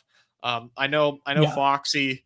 But these wings are drying up. Like, yeah, and you can see why, what we're saying in that you start to take these centers, you start to get 2-3 centers, all of a sudden, you're sort of like, oh, I have 3 really good centers because they're the best pick on the board, but it's not the best pick for your team. So it's a really delicate balance that sort of necessitates jumping the line. The wings are what wide receiver is right now. Yeah, we're going Jared McCann. He seems like such a boring click, but that's fair. Former Pittsburgh Penguin. Okay, first off. Wait, never mind. Let me revise that statement. All right, let's not be crazy. Dumb. I'm a believer in Seattle being a lot better. Like I think their coach in Hackstall was one of the worst coaches in the league, and then B, again, like getting Montour and getting some of these weapons that are going to come along, and hopefully even if Shane Wright isn't fantasy relevant, he's still a big offensive addition. Even if Chandler Stevenson was the biggest overpayment of the offseason in free agency, he's still going to help. Like, some of these boats are going to be lifted. And the good thing about all of them, especially when it comes to Stevenson and in particular, is they're not high rate shooters. So it's going to keep the door open for a guy like Jared McCann. Bill, what do you have to say about this? Yeah, the Seattle goaltending situation also could lead them to victory. They have a very highly touted 199th overall selection who, guys like Tom Brady made me quite famous and quite successful in my job. Joey Decord in net. He could be the guy for them. And yes, he did go 199th. Some say he's the Tom Brady of the NHL. So, I've heard that. The parallels, man. The parallels are uncanny right now. Many are saying that. I've said it many times. Yeah. No, I mean, Joey Decord is an interesting pick. So we'll get to that down the line. But good. So joke. Very good joke. Now, John, you're hitting the clock here, and you did pick Chris Kreider. Adam Fox is sitting there 20 picks after ADP. That's the sort of thing that makes a ton of sense, where Adam Fox on his own probably isn't driving your team to, it's very unlikely he has a top 5 type D season without Artemi Panarin, Mika Zibanejad, Chris Kreider, Vinny Trocheck, one of those guys going absolutely haywire. So I do like taking Fox here. And then maybe you can push Zibanejad even toward the next turn just to see if this room is so sharp that they're not taking the dusty centers like Zibanejad, instead getting their shiny wing objects. My dusty center. This guy's PP1 for the Rangers, guys. Oh God, I have bad news for you. No. I love Mika. Mika Magic. That whole thing. It's very real. I just don't think he has it anymore. Last year was pretty rough. He scored a lot of shorties, which, they count just the same. But I don't know that the power play runs through him like it did back in the day. I'm going to take a bit of a grizzled, tough player here for the next pick. So I wanted to get in uniform. A guy that was one of the leaders in blocks last year. I think he was 5th in the league. Goes well with others like Larkin and Raymond and Sider. Just want to get a guy that kind of performs at all aspects, does his job well. Okay. Does the job. We're back. I'm taking the Detroit trio. I never get it because I swear that there's some teams that just have a lot more puck bros in these draft lobbies, and Detroit is number 1 with the bullet. Like, there's so many Red Wings fans, you just can't get them. There's what do we think about Carlson? Oh, this feels like I do like it. I like it. This feels like a good pick. All right. But yeah, no, that's fun. And I mean, honestly, I feel like we've captured so much upside at defense this late still you went back to back there, but like, I don't think there's such a huge difference between Mo Sider and like anyone after really like Goalie and Mackenzie, like the Mackenzie Weegar could be anyone. And, if you're looking for a dude who does it in all categories, Mo Sider is certainly fits the bill. I mean, again, talking about like a team that lost guys that were in the way, like Gostisbehere was one of the biggest thorns in the side of Mo Sider owners last year. Like, why the heck can't Sider get back on that top power play? Well, he's in Carolina now. I don't really, I may trade Wallman, who was also sort of just like teetering around being in the way. So last year we were sort of like, like sink or swim for Mo Sider. Well, this year they has to go all the way in my opinion. So I really like where he's going. So I've been trying to target him, but again, it's a very tough team to target because there's a lot of fans out there. They did get Eric Gustafsson, who might take some other run, but other than that, I'm not that worried. And I'm really not that worried about Gustafsson stealing too many minutes. Okay. I like that. I like the scenario you guys are laying out here. I got to hit on some stuff from the chat here. We got 230 of us watching right now. Do us a favor, jump on over to the Badge Bros YouTube side, hit that like, hit that subscribe, that notification. If you're watching via that tweet or whatever, click above there on the Morningscape Pod link right there. Go give them a follow on the X machine there. You guys do shows almost every single day for all those slates, sometimes redacted, sometimes underdog. Yeah, there we go. Yeah. I got to hit on a couple things from the chat here, guys, because people were cooking and I wasn't paying attention. GA was asking, who's TNT no money? Who's TNT? That would be Tage Thompson. He's the Buffalo Sabre. He lit the world on fire 2 years ago. Was pretty bad last year. You know, ADP took a big hit as a result. I don't know. I get it. He certainly has that tangible upside, but like Jack Eichel, you know, I think he's a guy who I like more. So I'm getting more Eichel than I am Tage at this point. Okay. Yeah, I would echo a lot of that. Malik was cooking in the chat here. I like this comp that Nashville right-handed wingers is the Texans wide receiver room there, where you guys were alluding to the ability to find scoring on the power play with Stammer there, and then was asking, can you guys rank the Knights defensemen, the back end trio there after they traded for Hannafin last year, and then Pietrangelo and Shea Theodore have been there forever? Theo was on his way to, I mean, maybe a top 5 the season last year, and then he got hurt. He missed, 4 months or so. So really tough year for Theodore. But he was a guy who I literally had 50% of last year. Ooh, by the way, wow. All the player takes I had last year were mostly garbage. I had no McKinnon. I had all this Theodore. Like I literally had 0 Nathan McKinnon, the guy you needed to have. And I still, way above average advancement rate, 2 teams in the final, finished 3rd. Like, it's not that hard out there. I just think he's really bad at scoring goals. Like it's last year it's just a shit shot. It's a bit of a muffin. But Cale Makar and Mikko Rantanen are just so good that like they should score a ton. They should be shooting for them. And I definitely got a bit carried away with it. But when I'm fading McKinnon for guys like Kucherov at the 5 pick or the 4 pick, even like, he was going 11 last year. It ended up working out in aggregate. Speaking of fades, worst pick on the board for you guys. Who would you say? I mean, like you don't have to put too much thought into it, but let's let some hate flow. Brock Faber, it's right here, right now. Brock Faber. I think, Brock Faber's moved down, but like he was, and I think continues to still be one of the worst picks on the board. I could go into detail. Let me just make my picks. But Matt, what were you gonna say? I made my case for Steven Stamkos. I think his is the most egregious ADP. Cam Talbot's a pretty good answer though. They literally have 4 NHL goalies in Detroit.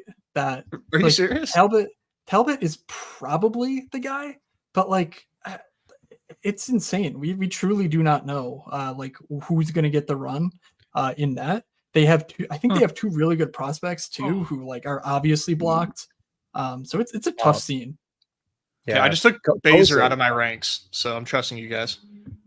No, GA saying DeBrincat. There's no way DeBrincat's bad, right? He lost the power play 1 last year, which was pretty bad. The problem is there's not enough center depth to not play with Dylan Larkin and have a reliable fantasy outlook. And it does seem like Lucas Raymond sort of stole that top line right wing job from DeBrincat. So it's a bit thin. I like Raymond more than DeBrincat straight up. But I certainly wouldn't say it's absolutely terrible. Like, honestly, all these are good answers. I mean, Stamkos pretty bad, but I think there's an easier case to Stamkos being at least useful and obviously has peak potential. Draisaitl's, I mean, as the Slappies rejoin, actually someone just like tweeted us their roster and it showed that Draisaitl was ADP 9. He's already back up to trending towards 6. And I think people are just going to, jump the line to take him and he just doesn't have the upside without McDavid. Other guys are falling. DeBrinket's falling. Vetrano gets mentioned. He's falling. Real quick, did Tavares like fall in a hole, or why is he like still here? The center. He's old. He's old and bad, and a center. Yeah, all good reasons. I love fading an age cliff. Let me take a dusty old. Then. We talked about this. Like I love Tavares still. Like he's cemented on that top power play now. There's no one that's going to take him off of it.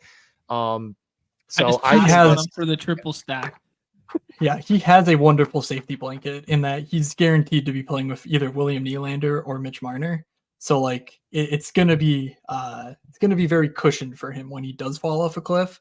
But it's a bit dicey. It was looking real rough toward the end of last season. But he's productive fantasy wise. So like what you gonna do?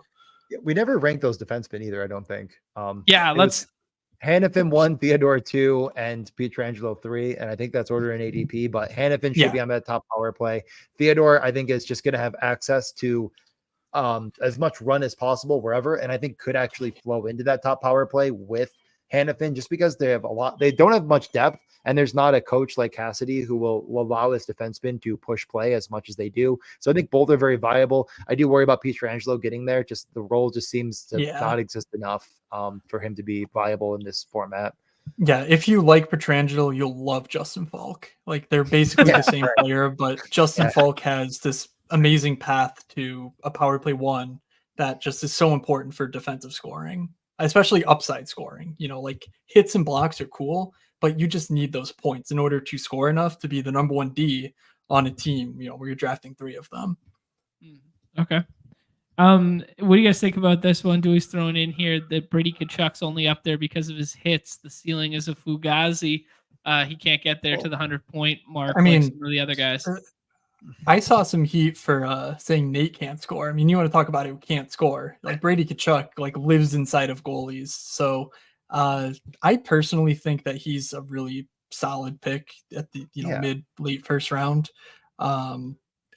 I guess the main issue is that if Tim Stützle's not his center, there is some question marks as far as like how dynamic a top line that could be. And if you're taking a guy in the first round who's not a part of a dynamic top line, you're kind of screwed no matter how many hits he has, that comment's alluding to. Yeah, I mean, again, like, who else couldn't score 50 until they scored 50 was Hyman and Reinhart. Like the guy, and I think Hyman lives in front of the net. I mean, it was literally even Shaquille O'Neal knows that Zach Hyman lives in front of the net. Like, and Brady actually shoots and hits. Like it's, yes, he does not have an elite finishing ability, but like if Stützle is anything even close to what we think he can be, it's going to push him up. And if the goals go up by 10, and the points go up by 15, like he is going to have 1,000-point fantasy season in this format. So, yeah. Okay. I respect it, gents. I respect it. What about Josh Norris? Is he going to play? Could he be a center that he plays with if it's not Stützle? Shane Pinto was on kind of talking about his whole suspension, which was really, really interesting, and just casually dropped like Norris is back. Norris is ready to start the year. And he went from a guy that I was unable to draft to I'm drafting him now. Like you kind of have to. So, I think it's draftable. Yeah, I'm one of the biggest Norris slappies out here. So I love the player. It's an issue though when you have a shoulder that I think his last 2 seasons have been ended due to shoulder surgery. Right. Yeah. Maybe it's 2 of the last 3, but like it's really tough to come back from. We had signaled that like he would still prioritize on the power play over guys like Stützle and Pinto. So it makes sense to take him, if your last round pick, but there's a lot of risk there that just doesn't exist for most other centers. I'm going to just start taking my guys soon here, boys, because it's time. But why does Frederik Andersen go this deep? Like, isn't that team going to be good, or is it too run and gun? The main problem is Carolina's really smart. And they're not going to play their goalie 3 times in a week. That's almost guaranteed. Like your ceiling is 2 starts because they're just not going to play a guy 50 starts, barring spectacular circumstances. There was smoke that, now they have a super nerd in charge of the team, like a literal blogger. Leone. They put a blogger in charge? So So that's way overselling it. This dude is an like, absolute genius. This But guy could he probably was win the Nobel Peace Prize in science, and he's just like, I Yeah. kind of want to run a hockey team. Like, he's legitimately like a So- genius. And this is Matt's- Carolina. Yeah. Yeah, so And yeah. weren't they Came up- already like the analytics darling? He was the big reason why.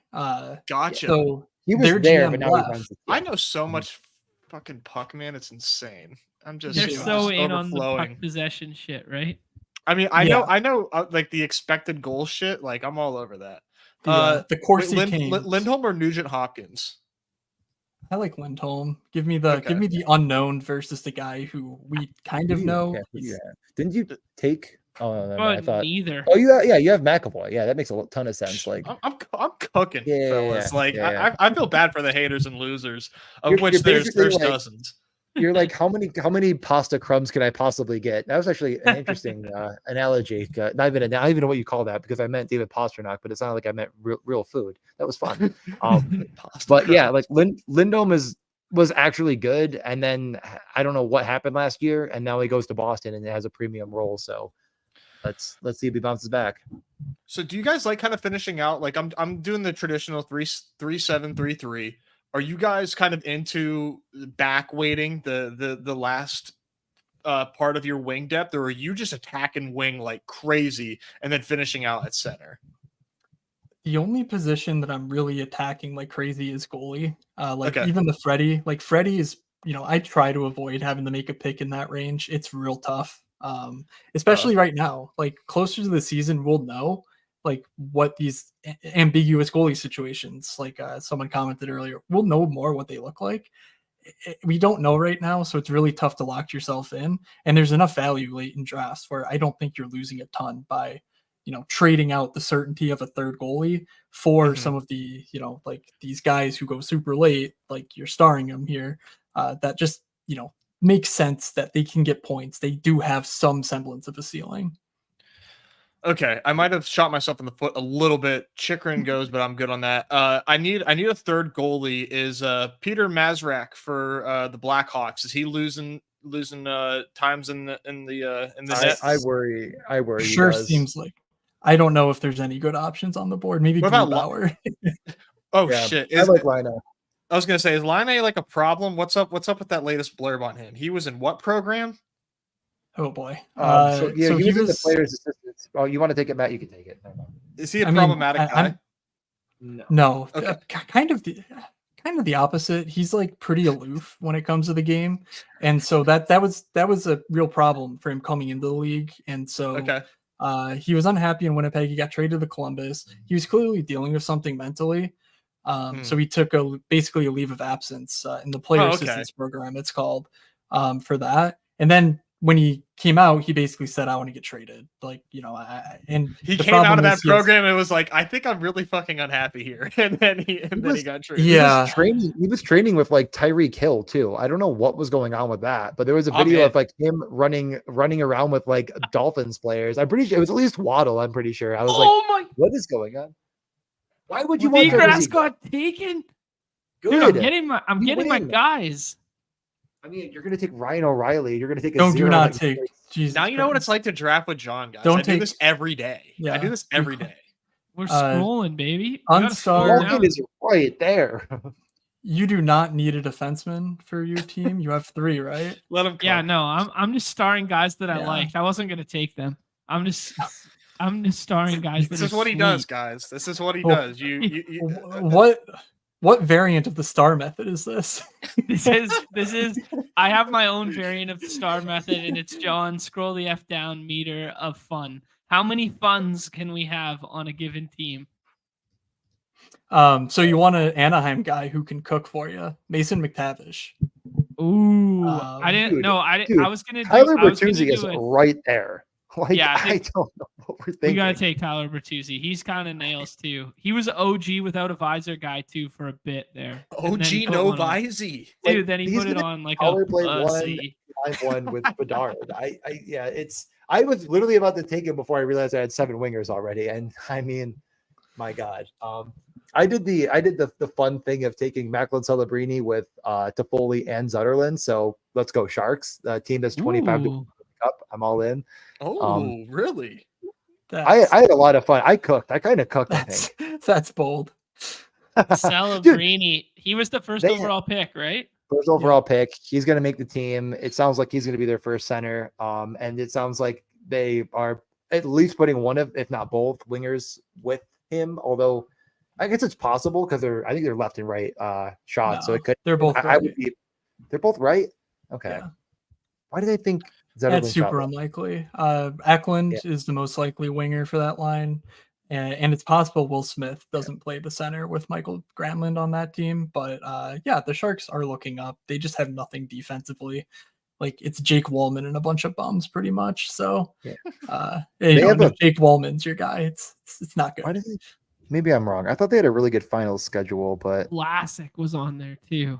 Holy smokes, that's a throwback name. Yeah. People thought Vlasic should have been on like Team Canada like 10 years ago.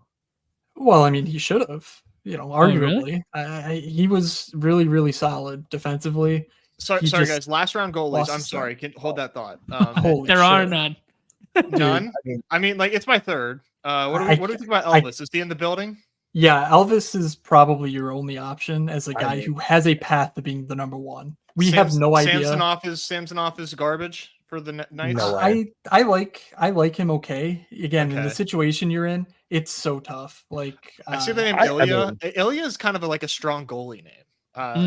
That's a good take, Nez. That's a sharp take. Yeah. See, this is what people have been waiting for. Is the name science.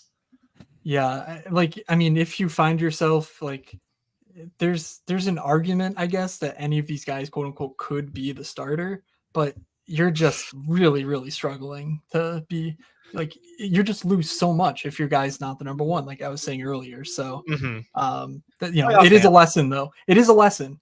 You can find guys late in drafts that you kind of like at center and wing, so you can punt on those positions versus goalie, you really can.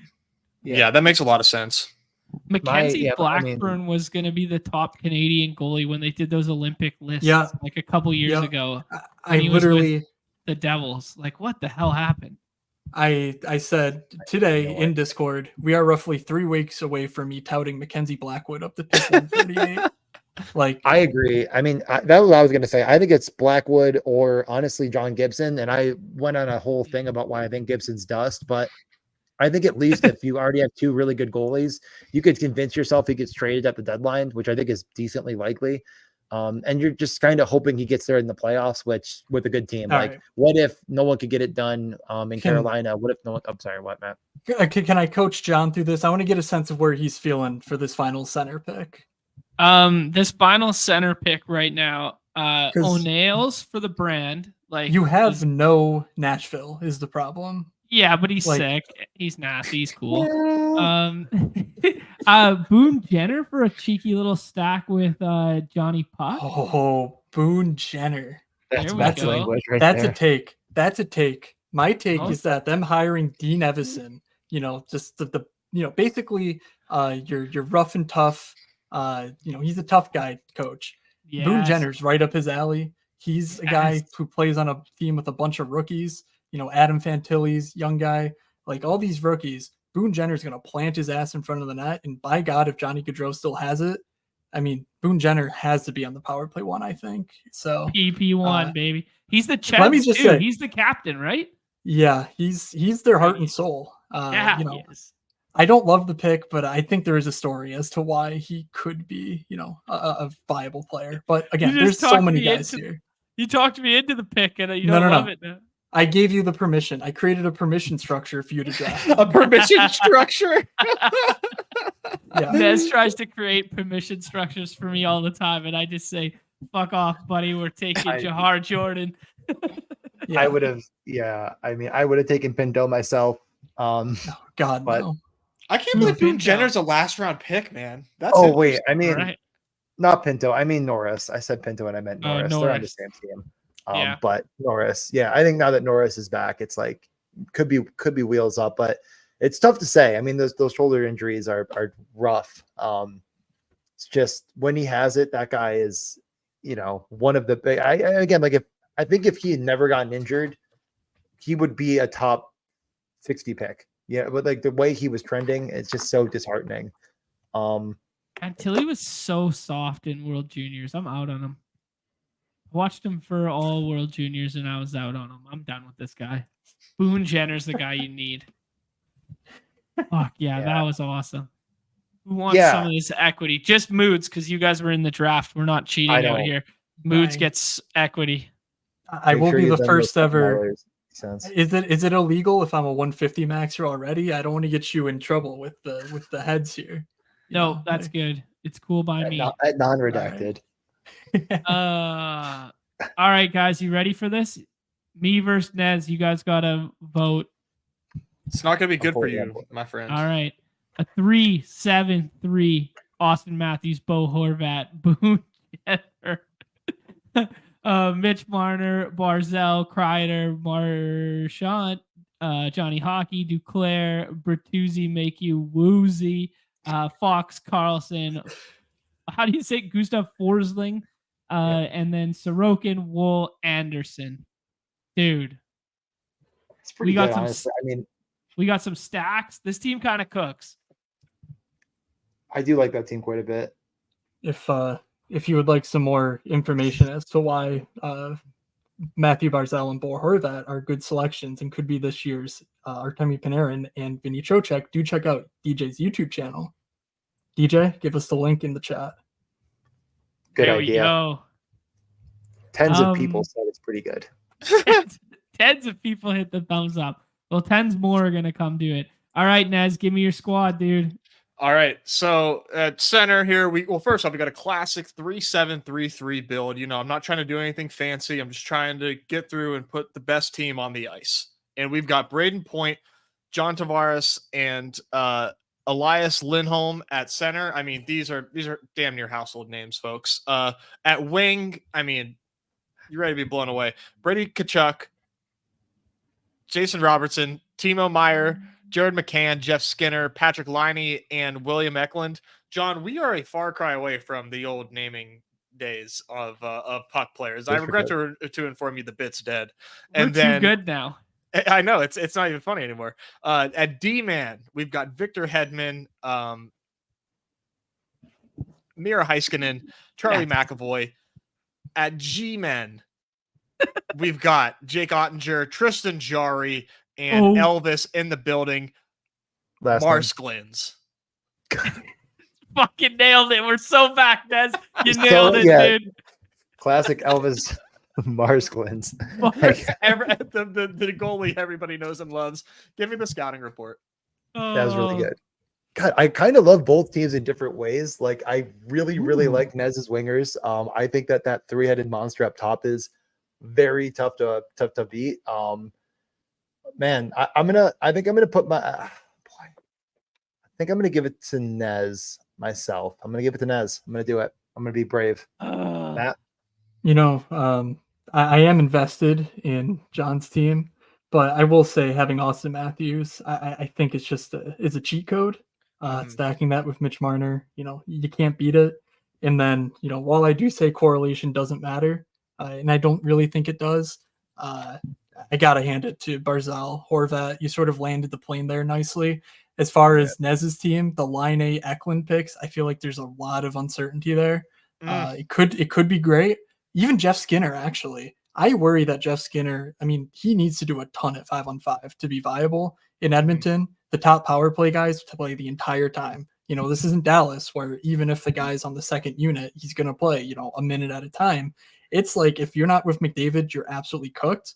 And Jeff Skinner's going to have pull a ton of weight at 5-on-5 to meet his ADP. So, you know, the top end of wings should get you through, but there's a lot of risk at the back end. Give me John. Let's take it to the ship, baby. That's kind of why I like it, though. It's like those are all guys that have pretty boom bust potential week to week. I mean, he has so much floor already built in with the Chuck, Robertson, and Timo that it's like those are kind of the guys you might want to target later on if you've already done the work like he did. So I think it's deep enough at center. Like there's a lot. I mean, Braden Point at 50 goals. It's not like he's useless, you know. So I think it's a more spread out. The wealth is spread nicely. If I had a better idea of these type of profiles that I'm clicking, I mean, I'm mostly just like gravitating towards players that I've seen before. But knowing that I'm doing a 3-7-3-3, I would probably more often than not be like, okay, wing is important, but prioritize goalie earlier if I could do this again. But what do you guys have a rule of thumb for like through, let's say, 7 rounds? How many wings would you like to have through 7? Is there like a hard and fast for you on that? Like 4 wings through 7, 3 through 7?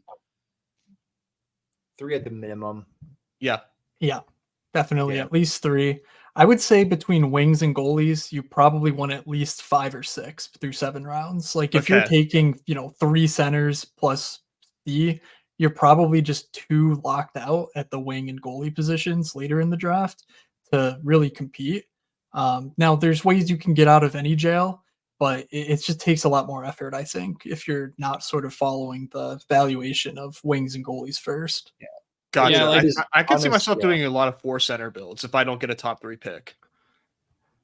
Yeah, just Yeah. I mean, the data could be skewed by the sharper drafters with the better player takes tending to do the 3 center builds. I know the Boyne Escape pod, like we've been touting that for 2 years and we've had great success. It is possible that the 4 center builds done correctly could be powerful.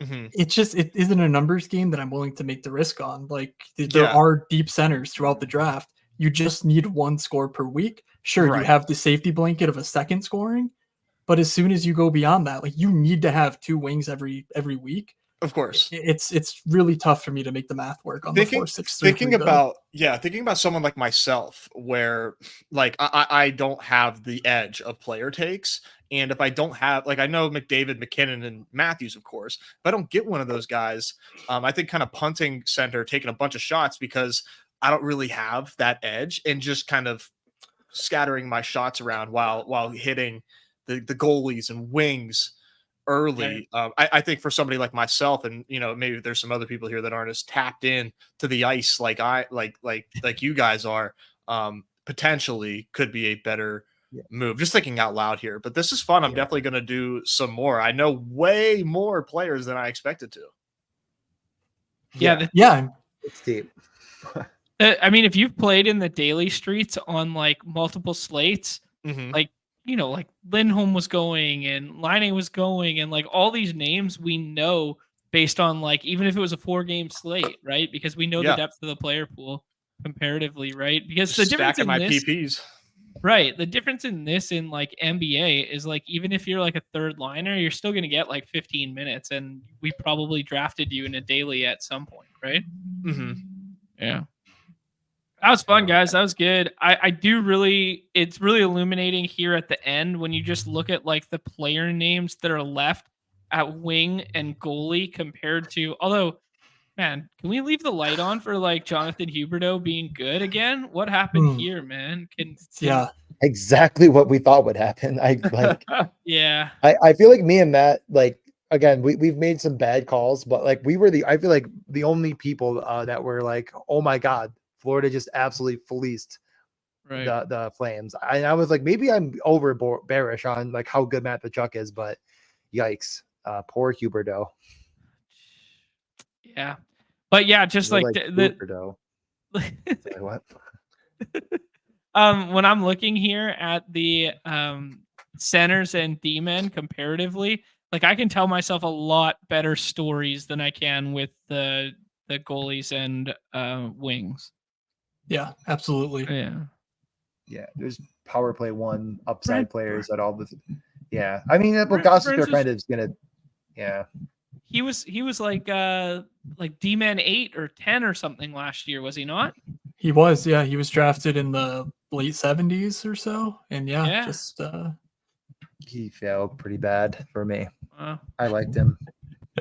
Yeah, I mean, like puck moving defenseman who was going to be on PP1 of a good team, and then just didn't end up being PP1, right?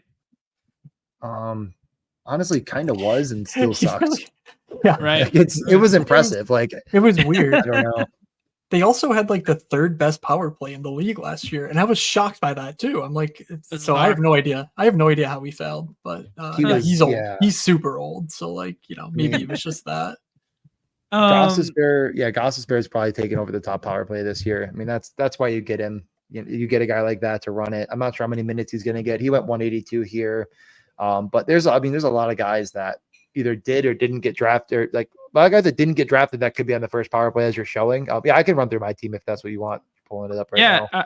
I was just about to say, why don't you just rip your team here? You also classic chalk donk move like us to build a 3-7-3-3. Yeah, where'd you learn that trick, pal? We invented it. Yeah, it's true. How about you guys? How about you run through this one so we can end on a good team there, and then we'll tie a bow on her. Yeah, I mean, McDavid, when you take a guy like McDavid at the 1, you can wait on center. I normally wait a lot further than 96 because I'm basically counting on McDavid winning me the whole thing. But just the opportunity to take Raymond and Larkin, I think that is a very high upside correlated piece. It's a bit of a, it's not cheap, but it's not that expensive.